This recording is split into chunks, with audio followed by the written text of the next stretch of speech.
welcome to Connections Radio Show, where we talk about ideas that matter. And I'm glad you've made the connection and are with us today. I'm Lori Fitz, your host, and the goal of our show is to explore a wide range of topics that challenge us to see ourselves, our community, and the world around us. That gets us thinking, gets us talking, gets us imagining, gets us exploring ways of being. And perhaps inspired or challenged to do just a bit more because we've made the connection. Last week, we had a wonderful guest, Terry Gibbs, the president of the Alliance of Sustainability, and we've asked him to come back for this show as well. Rick Bernardo, the co-host, our co-host, has invited our friend Terry to be here. That's me, yeah. And we had a wonderful whole hour show with him last week. And even before that, the 40th year anniversary for the Alliance for Sustainability. That was in 2023. So welcome back, Terry. Thanks. It's great to be back. I say that our topic today, after having such a great conversation last week about really thinking about what sustainability is, which I love thinking of it in a new way. It's not just maintaining. It's really a dream that we can have for ourselves and then co-create together what that dream of the world can be, which I think is really important when we're feeling the overwhelm. I just sense that the whole world is an overwhelm. It's a different kind of overwhelm that we had during the pandemic. This is an overwhelm that, again, touches our soul and who we want to be and how we will survive. And so how can sustainability help us with that vision of beyond surviving? You know, you have in many of your missions and vision the word thrive. You know, it's hard for me to even thinking about thriving when I have all these anxieties about what we are facing right now. How do you see sustainability supporting us? Yes, thanks, Lori. Well, I would say that sustainability is like a North Star. It's like this opportunity, this vision, this possibility for creating the world of our dreams. And it's pretty matter of fact on certain levels. We define it as being ecologically sound, economically viable, socially just, and humane, meaning to embody our highest values, so how we treat people, animals, and the planet. And what's interesting, Lori, is that I feel that most of us, when I lead trainings about sustainability and we have a chance to vision, regardless of whether you're a liberal, conservative, or progressive, whatever you are, we share similar visions. It's really stunning. And so I think in a time of this divisiveness, that it offers an opportunity for us to really come together. To make a bridge. Yes. To create the connections. And it doesn't mean business is bad. It doesn't mean it's bad to be a human being. It doesn't mean many of the things that we've been brainwashed. And it also is another way of looking at who our lives are. What's really there for us as human beings? What are our true fundamental needs? And how can we have those fundamental needs be met for every human being? And I think that right now on the planet, we're in a situation where so many people are struggling just to even have food to eat. And I think that affects all of us in a very, very deep way. Unconsciously in some cases, or we may have feelings about it and push it down because it's so painful to know what is taking place in the world. And so by getting in touch with that, we can actually rise up, that we can actually come together with simple things like being kind to each other, being respectful for each other. And it can change our bodies. Our whole body chemistry can be changed by doing that. And as we do more and more of that, we can then take on some of these other issues together instead of being divided. It's interesting when you say that. I think to myself, and it's going to sound a little crazy, but there's like addictions that keep us away from knowing what's important. The addictions kind of give us that salve to and I see sometimes our need to buy and consumerism is part of that addiction, but it leads into more painful realities. All of the things that addictions can do not serve our greater good. Yes. And I think that that's part of the healing that we need to support every one of us with. Mm-hmm. And, we know that there's what's called epigenetic trauma that all of us have experienced, and it's been passed on into our genes. Most of the time, we're not even aware of how it's affecting Generations us. worth of pain. Generations worth of that kind of pain. So I think for us to understand that about every human being, that is part of who we are, and to be kind Yes. and support each other in doing that kind of healing. Sustainability is all about that. And in fact, we've often said at the Alliance 40 years ago, after we were founded, we've often said that the solutions themselves are not hard. It's the human beings that we have to support in evolving into using those solutions and to feeling it's possible, including, and I'm just going to say it, to start with loving ourselves. Yeah. And that's taking, hard, and taking time. Yes. Sometimes loving ourselves is allowing ourselves to do something that maybe, we have all these other things on the to-do list. Yes. But we don't often put together our to-be list. Exactly. Yeah. Yes. What do we want to be? And I think taking, like you say, take that time to reflect on who do I want to be in the world. Be the change, as Gandhi would say, that we want to be in the world. And as Paul Wellstone always spoke about, we can be that change. And it's not far away. It doesn't have to, despite all the bad things, we can choose that today. And that's what we need to do. And your newsletters that you have from your organization help with that. Give us the email address, not the email, the website. Web address is A4S, A for Alliance, FOR for 4. Sustainability is an S, so A4S.org. And on that website is a place right there to sign up for their newsletter, which we get every other week. Every other week, all right. Yes, and it's called Transformative Sustainability, and we also have a Substack with the same title. Yeah, that's what I was going to ask. Thanks. Yes. Yeah, what I love about our newsletter, we have an amazing communications coordinator, Amy Doerr, who's in Pennsylvania, who is responsible for the newsletter. And we have these great interns, college and graduate school interns, that do writing of the articles. And it's so wonderful to be able to hear their perspectives on these issues. And so in our latest issue that just came out,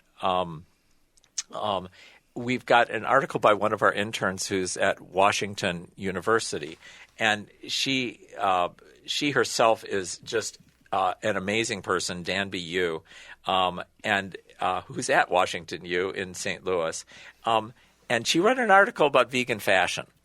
And it's really interesting. And she said that vegan fashion is clothing and accessories that don't contain animal or animal-derived substances. And she talks about it in great length about what does that mean. And then she gives some facts that I think are really stunning. And she talks about animal agriculture, which most people don't realize is really one of the leading contributors to greenhouse gas emissions, water usage, and loss of biodiversity. But we often don't think about it when we think about our fashion. Sure. So she talks like 3 different areas, and maybe just I'll share a few of the facts, like the carbon footprint from leather. A single pair of cowskin leather boots uses the same amount of carbon as charging your phone for 23 years. Seriously? Or about 8,500 times. Oh, my gosh. Yeah, it's stunning. A leather jacket emits well over twice that amount of carbon. And so that's like 50 years almost. Yeah. And wool has a similarly enormous carbon footprint. While sheep wool made up 1% of the global fiber market, it accounted for 98% of the annual carbon emissions from animal fiber industry. So she's recommending plant fibers. Yes, she is. And maybe just a few other things about the water footprint. The fashion industry uses about 25 trillion gallons of water a year, and a huge amount of that is for leather and wool. Wow. Huge amount. A single leather tote bag takes about 4,500 gallons of water to make, roughly equivalent to 500 showers. My purse is going to feel heavy. Yes, your purse is going to be heavy. And it's not like any of this is bad, but we just need to understand that we can make other choices. We can make other choices. And then There's animal welfare components. So the question is, what is there that we can do that isn't like harming the animals? What is it that doesn't harm the environment? Which things that can be healthy? So we have this rise of sustainable style. It's an amazing thing. A 2024 global survey by YouGov shows that 27% of shoppers avoid animal-based fashion. Had no idea. 27%. Had no idea. And 70% of Americans agree that companies should invest in vegan alternatives. Well, I mean, this is not like a small little group. No. This is, 70% of us, 7 out of 10. We've just got another minute, but we want to talk about when we come back the interplay between our individual behavior and the policies that we're looking at, because we want to go there too. And I just like the title of it, Food for Thought, Move Aside Animal Leather. Vegan fashion is on the rise. In our next segment, I also want to just talk about how fun it is to work with young people and how you come up with your decisions and what does go on that newsletter. I think that's fun to kind of go behind the scenes and hear about that too. So stay with us. We'll be right back after some commercials, and we'll be learning more about some cool things that you could be getting on your newsletter when you order it. And again, one more time, the website? A4S, Alliance for Sustainability is what that stands for, .org. And there's also some other great things. There's a lot of resources It's there. a wonderful website that has resources. It talks about the history. It talks about things that you can think about doing to be part of creating a sustainable world, including making a pledge. So we'll be right back after a few short commercials.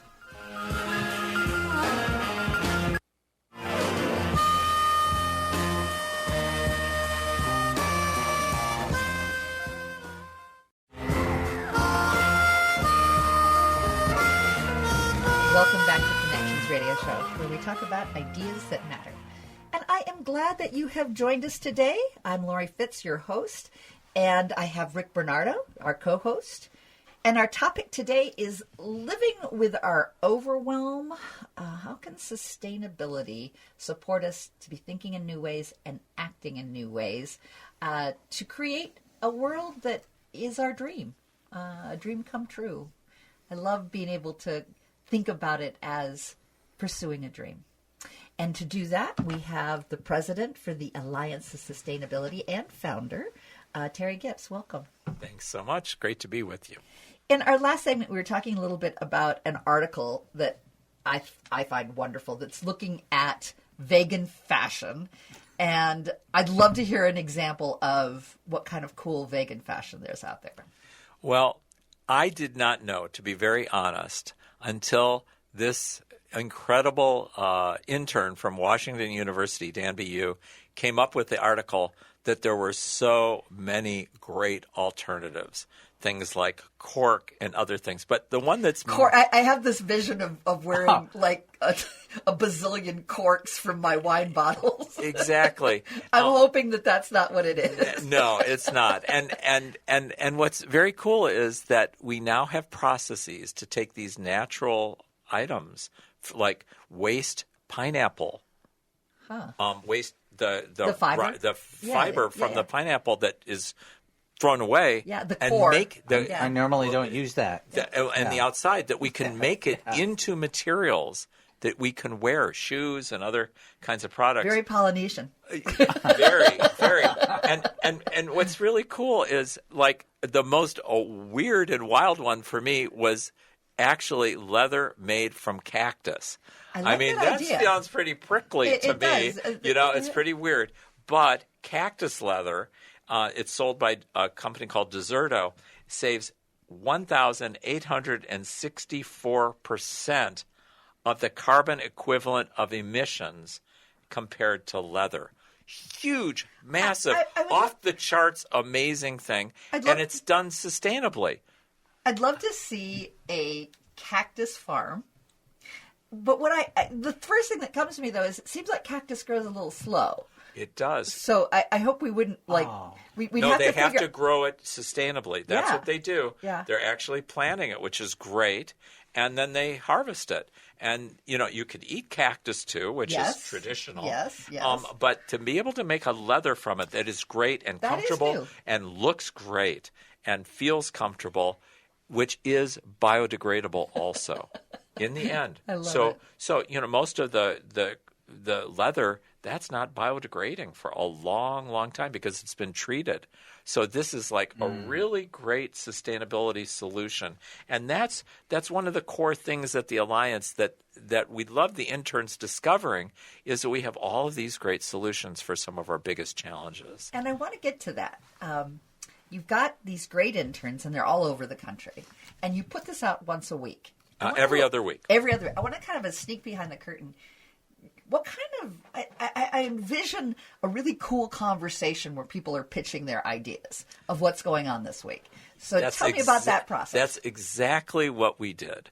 We had a conversation like, okay, it's summer. What do we want to talk about? And we talked about, should we do something about ice cream, which is the most sustainable but delicious ice cream that's out there? So that's one. How about mosquito spray? What do we want? We've done one before, for example, on sunscreen. Who has the best sunscreens? So that we can help everybody know, make great choices. Sure. But this is very important, but help the companies that are doing the right thing. You call that a Boycott. That we can support them. That every dollar we spend is a vote for the kind of world that we want. Vote with your pocketbook. Yes, vote with your pocketbook. It's not just at the election that you get to vote. Every day we make decisions. So these are not necessarily hard decisions. Sometimes they cost more, but sometimes they cost the same. But in the end, they will save us money. And when you vote with your pocketbook, make sure it's vegan. Yes. Well, that's the thing about this article, Yes. which I love. I'm a vegan. I'm an organic vegan. So for me, that was great. But really, we have these conversations about what matters to you guys. And I feel, as a 74-year-old person, that I get inspired by young people's thinking. It keeps me getting younger and younger in my outlook on life. I love the growing younger concept. Yes. Yes. And that this is going to be their world. So we want them to lead the way. And they do. And they're just amazing. So to me, it's really inspiring. And here's the honest truth. They don't think that much differently than we do. Yeah. They just care passionately, and they want to work hard to help create the world that they're going to inherit. And they're worried. And they are worried with good cause, And I believe that by giving them that voice, when they did this big study that found that 85% of the young people are really feeling this sense of hopelessness and eco-anxiety, they found that one of the major reasons is that adults weren't listening to them. So we work really, really hard to listen to their voices and what their concerns are, and then we want them to share.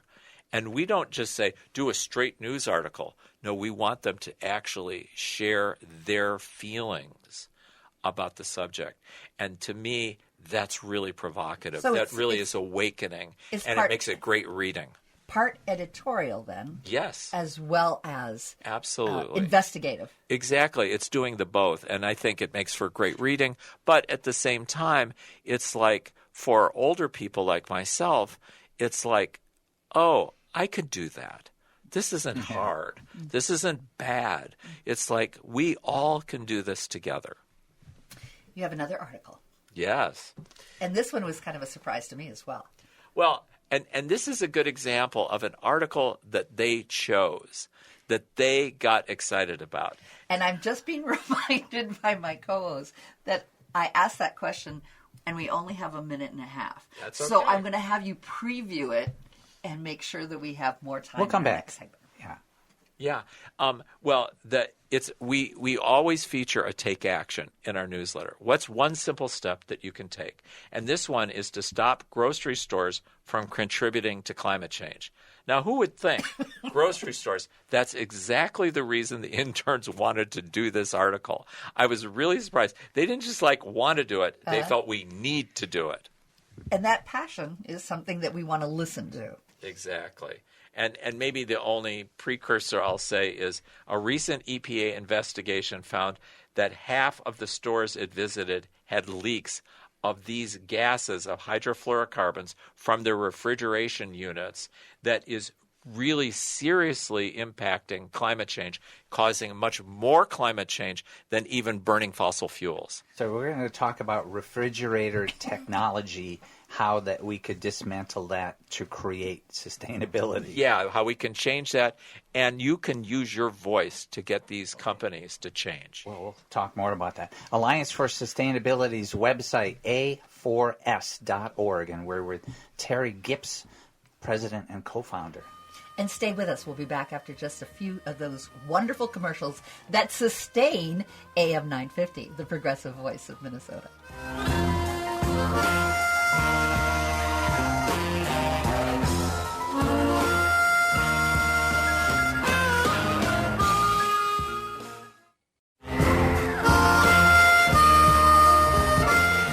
Welcome back to Connections Radio Show, where we talk about ideas that matter. I'm Lori Fitz, your host. Rick Bernardo is my co-host. That's me, and we have Terry Gips, president and co-founder of the Alliance for Sustainability. Hi, Terry. It's been 40 and plus years you've been working on this stuff, probably even more than that for a lot of your life. So good to see you again. It's great to be back. And I also want to remind our audience that the Alliance for Sustainability, their mission is to co-create sustainability on a personal, organizational, and planetary level. And it's all about making a difference, isn't it, at the bottom line? And you are working with young people that have passion and insight and energy that keep us young, and we let them do the tech, and we and we move forward. But you help curate with these young people a bi-weekly newsletter. We learned about vegan fashion, and we teased the audience a little bit about the refrigeration in our grocery stores. And did you know that our grocery stores are one of the biggest culprits in climate challenges? So tell us more about that. Well, I didn't know that, so that was news to me. So I want to thank Joe Parmigiani, who's one of our interns from Dartmouth College. And he wrote this great take action that we can all take that actually came from Green America, a sister organization of ours that we really love and believe in. And it's been doing this campaigns that we are promoting for people to join with. So what's interesting is that these greenhouse gases that are caused much more than just from burning fossil fuels in terms of per unit of measure, it's interesting that if we actually replace the refrigerants that are used by these grocery stores with much more climate-friendly refrigerants, it's stunning the difference that we can make. The present, it would change our climate. These climate-friendly refrigerants would actually prevent nearly a 0.5 degree Celsius of global warming. Wow.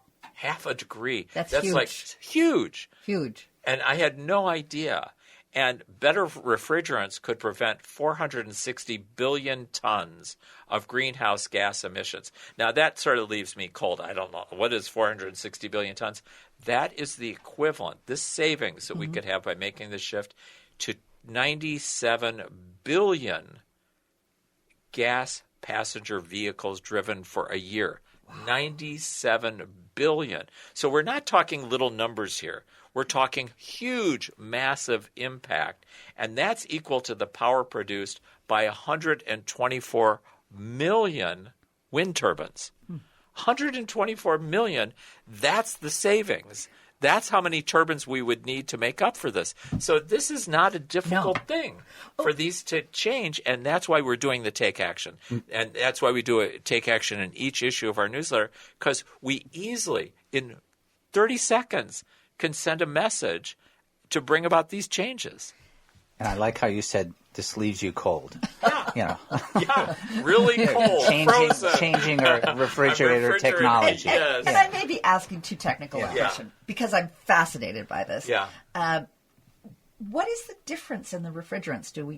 Was that explored? I mean, why is one so bad and the other one is so much better? Because our technology has changed. We've gotten better. And this is the great news about sustainability. What we used to be stuck with, like originally when we went from our normal light bulbs, Yes. we went to compact fluorescents. Yeah. And that was like so great. It was so wonderful. But they had toxic ingredients. They had to be recycled to be able to capture And they those. kinda gave you So a it was a huge, and a headache for many people.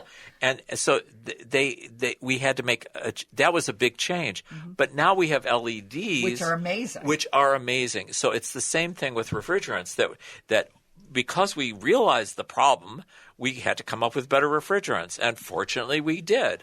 Now we need to make the change and push them to use these new refrigerants. So it's not hard. And that also means, I'm assuming, new refrigerators. I mean, in many cases, they're easily replaced. In other cases, no. Yeah. The equipment that they have, they would need new equipment. So, they're resistant to that. And they go, unless they hear from us. Right. If they hear from us as consumers, then they're going to jump on it. And this is true. This happened 30 years ago in Sweden. Right. Because the same thing happened. And it they takes heard enough voices. You have to hear enough voices. And that's why each of our voices really matters. I remember way back when the first Earth Day. Yeah. And that was, exciting time. And I think I consider my generation the granola generation. It was after the hippie, but The not crunchies. quite the preppy. Yeah, we were crunchies and, wanted granola and Yes. environmentally good things. But I remember being in a march, for, Earth Day. And there were people that were mad at us. Yeah. I mean, we were somehow, criticizing or standing up against the status quo, and weren't we grateful, and why were we doing all of this? Exactly. And that really hasn't changed. That part. Unfortunately. And my true confession is I was a big leader in the anti-war movement about Vietnam. And I remember we took over the administration building, and I remember coming back from the protests that we succeeded. They accepted our demands, and it was really wonderful. They accepted. I remember seeing a big banner over the dining hall saying Earth Day. And I went, Earth Day? What are you guys worried about the Earth about? Exactly. We got a war that we've got. And I was You were not napalming the Earth. Yes, Sorry. and what I didn't realize is, yes, we have this war going on with our planet, Yes. and so that really changed me. But it's all interrelated. I've come a long way. But it's interrelated, though, isn't it? Yes, I mean, it's totally interrelated. It is the vision of the world that we've talked about. Yes. And war is part of. There's a war on the world, There is. and and understanding that part relates to part. And it's on the world, it's on people, because Yes. we see them as just resources or commodities or things to be used. You're expendable, we can fire you, we can, pollute this river or whatever the thing is, we can use up this resource, and it's crazy thinking. And that's part of the superiority that Yes. that is perhaps created when we want to give ourselves a sense of this is how we handle it. We just move up to the next level, and Exactly. and we'll have a bigger voice, and we'll be more important. Yes. And people below me are not as important. Exactly. And that's the sadness. I mean, in our last show that we did last week, I loved how you talked about it's not necessarily Maslow's hierarchy of needs, which it seems like you get better and better as you go up the ladder, instead of we're all, pretty much having the same needs. Yes. We all have the same vision of what we want for ourselves. Yes. And instead of creating this sense of you can get better, how do we just accept that we're pretty good right now and we need to treat each other with kindness? Yeah. Well, I do think that it helps that work that I think is really important by Manfred Max-Neef, this Chilean economist who is head of a big university in Chile. Bottom-up, people-centered, sustainable development. And this idea that all of us have these 10 fundamental human needs, subsistence, security, identity, meaning, creativity, participation, leisure, affection, learning, freedom, and transcendence. We don't get that at the last rung. Yes, right. Exactly. Yes. That's the point. And it explains... You don't earn those. That's just who we are. Yes, it explains why it's so important to have creativity, to be able to express ourselves. To have the imagination. Exactly. So these are fundamental, and most of these needs cost nothing. We can create them. We just need to understand that these are needs that apply to all of us. And they're important. And they're important. And we need to design our homes, our workplaces, our communities to fulfill. That's the goal. To celebrate. To celebrate and to acknowledge that. And it doesn't have to cost a lot more. No. It actually can be cheaper, and people can be more fulfilled and have meaning in their lives. We can do this. One of the things that has meaning in my life is growing my garden. And there is really good studies that show that that's a healthy thing to do, to get my hands in the dirt. So you've got a student that brought up the dirt. Yes. Yeah. And I really want to credit Minnesota Public Radio because they did this great segment on being in nature and the importance of nature for all of us. And so our intern, Meta Islam, who's from Binghamton University in New York, she did this great piece for us. And it's called The Hidden Healing Power of Dirt, How Nature Supports Our Well-Being, which is an amazing concept, which, to be honest, I never thought about. I never knew. And sometimes the best medicine isn't in a bottle, that it's under your fingernails. And it's like getting dirty means getting healthy. That's like completely opposite. But children knew that. How many mud pies and rolling in the dirt? I mean, there's an instinct for the ground to ground us. Yes, and this is what's so astounding, that spending time in nature, you don't have to have your fingers in the dirt, but there's benefits. I like it too, and I always did as a kid. And when I garden, I don't wear gloves. I don't like getting my fingers in the soil. Yep. But spending time in nature can actually boost your gut health. Really? Yes. Your mental clarity and your immune system at the microscopic level. This is astounding. I like it. That this is not hard. It costs nothing. We can just do this and have these beautiful parks. Exactly. If you live in a condo apartment, it doesn't mean that you don't have access, because we do. Exactly. We're glued to our screens. Yes. And this is the best antidote for that. It's like, how do we actually be with this world that we evolved with? Our bodies are part of this world. We're not separate from it. That tells and in fact, I think it's like 85 or 90% of our gut biome is not human. Yeah, I know. Not human at all. At all. No, it's from all these microorganisms and other things that are essential for our health. Symbiotic. We're coexisting with all of that. Symbiotic, exactly. That's exactly it. Tells me that rolling around on the ground somewhere is just good for us. And I will make a confession. It happens to me around April, sometimes March. Yeah. I actually get hungry for getting my hands in the dirt. Beautiful. It's just, there's something that happens. I have to start my little plants because I'm away from the dirt, and I need to have my dirt time. Exactly. I think that's so beautiful, and I think other people feel that as well.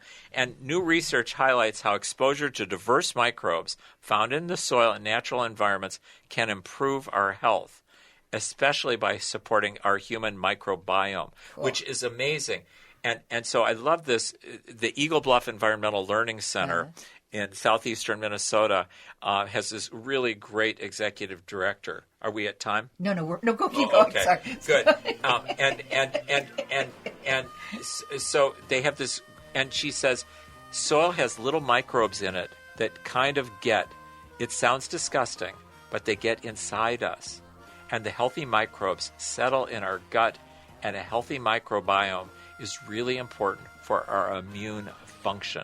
I love It's it. how we fight cancer. It's how we fight all kinds of other diseases, heart disease and other problems. We want them in us. Well, we know in past generations that people did not have the same diseases that we have now. Exactly. So what's that all about? Yes. I know we ran a little bit over, but it was too fascinating to cut off. So with that, we do need to go to some commercials. And I do want to have our next segment talk about more things that individuals can do. But those stories in those newsletters, please thank your youth interns that are doing such great work. I will. And we'll be right back after some more great commercials that support the wonderful work of AM 950, the progressive voice of Minnesota.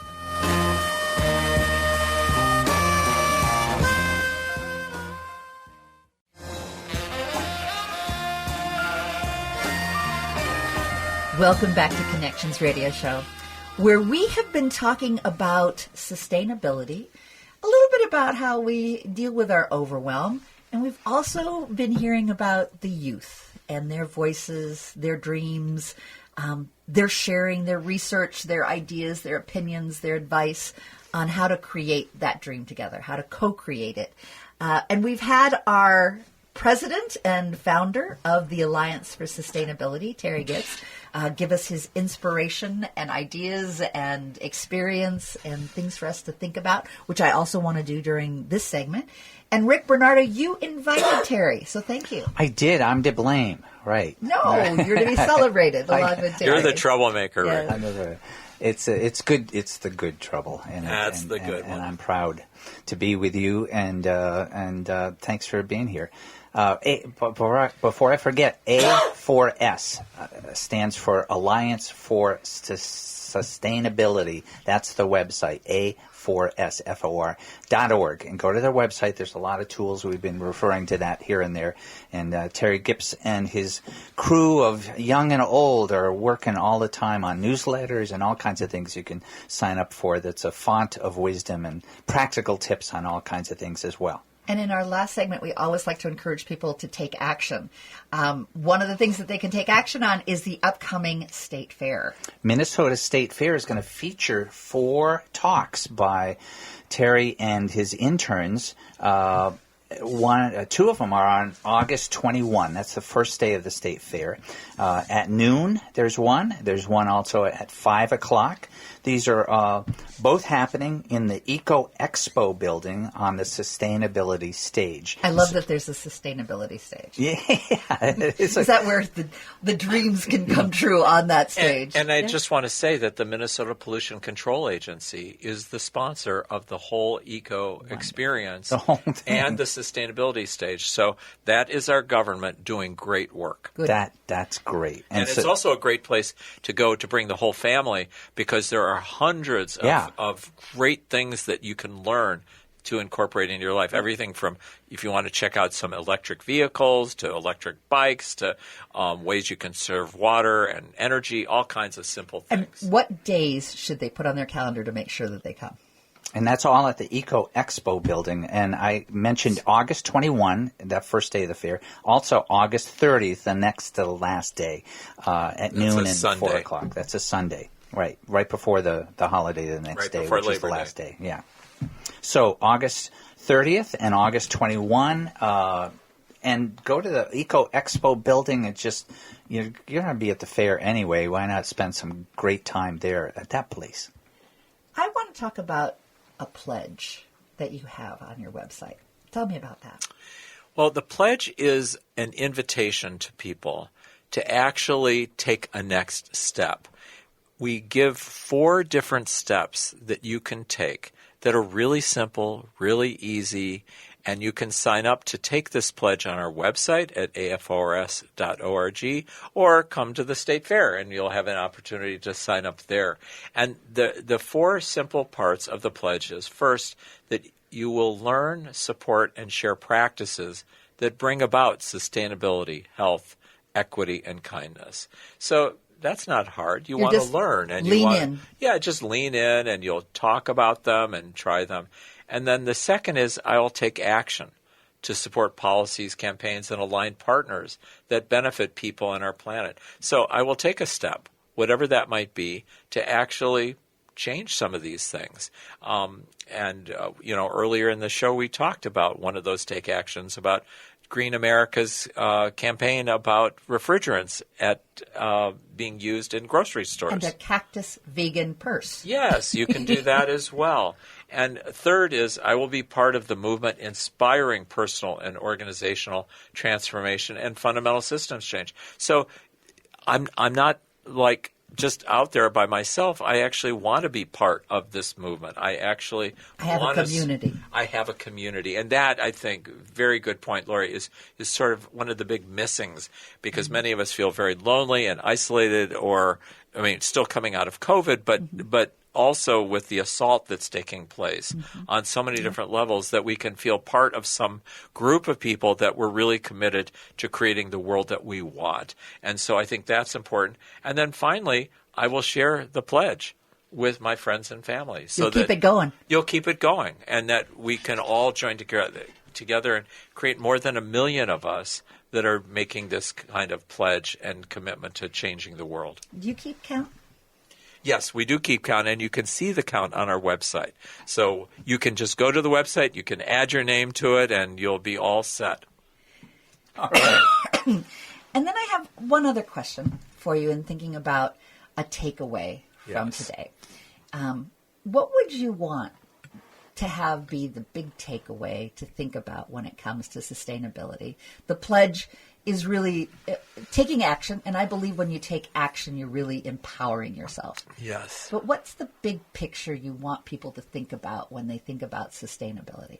The biggest thing that I can share with people is we can create a world of sustainability, health, equity, and kindness. It may not seem very possible right at this moment. It may seem really overwhelming and really difficult. But we can do this. We have extraordinary solutions that will save us money, have us be healthier, protect the planet, and be able to pass it on to future generations. That's not a wish in some airy-fairy, thing that we come up with. No, we can actually do these solutions, and it's not like impossible. We just need to know we can create this world. And if we know that, we can do the work in terms of our own selves, loving ourselves. We can change, we can treat people with kindness, and that we can actually get our institutions to reflect those values. The place that we work, our schools, all of our different institutions, our government, that we can change them. And most of us want that world. I think most of us want that world, but what you offer is the fact that if we hold on to hope, when we lose hope is when we, disengage, when there's the despair and action doesn't take place. But when you have hope, when you can hold on to that, that's what empowers. Exactly. That's what gets you to be able to move to the next step. To get out of bed, and to know that what I do today matters. It's going to make a difference. And it's because I have that hope, I will act. So I guess I hear your message being, hold on to hope. It's what's going to save us. It's what's going to produce the world that we dream of. Keep hope alive. Keep hope alive. Go to a4s.org website. This has been Terry Kipps with the Alliance for Sustainability. And we'll have him back. Thanks so much. Thanks you. Terry.